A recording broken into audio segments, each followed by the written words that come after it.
quand on a près de 7 Français sur 10 qui vous disent que ce nouveau Premier ministre, largement inconnu de la majorité d'entre eux avant cette semaine, eh bien, c'est une bonne décision. C'est pas mal du tout, surtout qu'on le verra au fur et à mesure des résultats du sondage. Il marque des points auprès de l'ensemble des catégories de la population, Emmanuel Macron et ce nouveau gouvernement, et notamment auprès de l'électorat de droite. Et ça, c'est pas mal du tout dans la perspective des législatives. En tout cas, c'était le but affiché de la manœuvre. Édouard Philippe, donc inconnu ou presque au bataillon il y a quelques jours, c'est oui.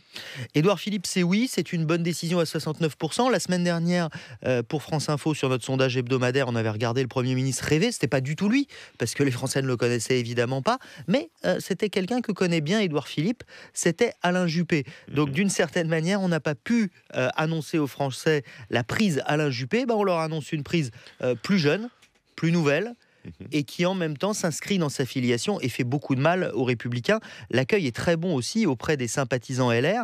Ils sont les 3/4, 75%, à dire qu'ils sont ravis d'avoir Édouard Philippe comme Premier ministre. Ce qui contraste un peu d'ailleurs avec la position des élus et des responsables, les Républicains. Édouard Philippe, mais aussi Gérald Darmanin, Bruno Le Maire, 3 personnalités de droite dans ce gouvernement. Est-ce que c'est vu comme du débauchage ou comme de l'audace et la promesse d'une recomposition politique qu'avait lancée Emmanuel Macron? C'est la deuxième position et c'est rare ça, parce que les Français sont très cyniques. Or là, ils nous disent, non, pour nous, c'est une vraie recomposition politique. C'est pas du tout du débauchage. Ça paraît pas de la manœuvre. Ça paraît pas comme une manœuvre, chose qu'ils pensaient très majoritairement au moment de l'ouverture, on va dire, avec des gros guillemets, opérée par Nicolas Sarkozy lorsqu'il avait débauché, lui, un certain nombre de ministres socialistes.